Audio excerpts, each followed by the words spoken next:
Pedro PardoAFPGetty Mexico's second large quake in 12 days caused further damage to the country's capital.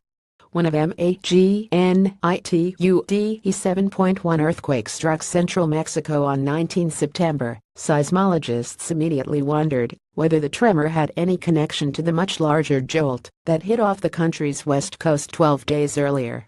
Preliminary studies suggest that there is no direct link, but the pair of events this month has drawn renewed attention to Mexico's seismic hazards. The two quakes struck in a geologically surprising area in the middle of the Cocos tectonic plate. This piece of Earth's outer shell dives beneath the North American plate off the country's Pacific coast, which is where most of the region's quakes tend to occur.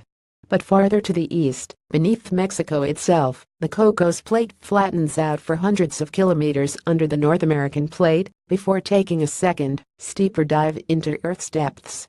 This month's quakes happened at two different spots in this flat section, owing to geological stresses from the weight of the plate as it plunges downward. Shifting ground. The 19 September earthquake, which has killed more than 320 people, struck about 120 kilometers south of Mexico City, much of which is built on an ancient lake bed. That location makes the city vulnerable because tremors shake the sediments like a bowl of jelly. Cruzadienza et al. Sci. Arep. 6, 38,807 2016. At the National Autonomous University of Mexico UNAM in Mexico City, scientists clocked the highest ground accelerations recorded at the site since measurements began in 1964, says Victor Cruzadienza, head of the UNAM seismology department.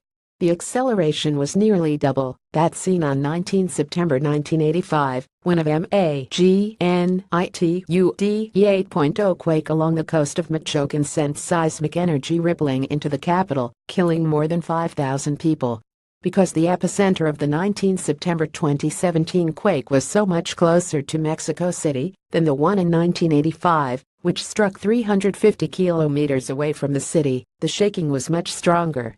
At least 45 buildings collapsed in the capital after last week's quake. If the 19 September tremor had lasted longer, the damage and death toll could have been even worse. UNAM calculations suggest that the magnitude 7.1 quake ruptured a section of the Cocos plate about 40 kilometers long and took only about 10 seconds, says Cruzadienza, so structures didn't shake for long enough to cause more of them to fall. Building regulations have also been considerably strengthened since the 1985 disaster. Some 95 people lost their lives in the magnitude 8.1 quake on 7 September. It was Mexico's largest earthquake in more than a century, tearing about 80 kilometers of the Cocos plate and lasting for more than 40 seconds. Looking for links. The occurrence of two earthquakes in such a short time in the middle of the Cocos plate had some scientists wondering whether they could be linked. But others are skeptical. We don't think there is a causal relationship between the events, says Cruzadienza. In the long term, big earthquakes can increase the risk of nearby seismic activity by transferring stress within Earth's crust to adjacent geological faults.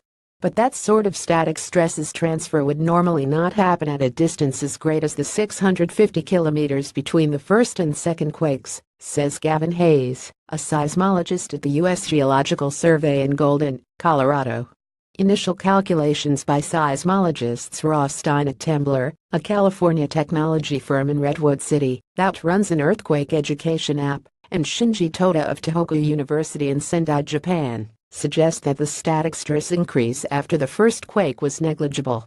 A large earthquake can also set off another by dynamic triggering as its seismic waves ripple outwards, affecting geological faults at much greater distances than static stress transfer does.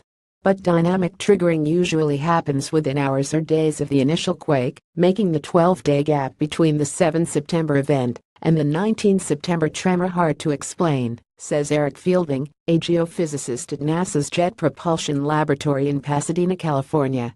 If that happened, the question is why it waited so long to go, he says.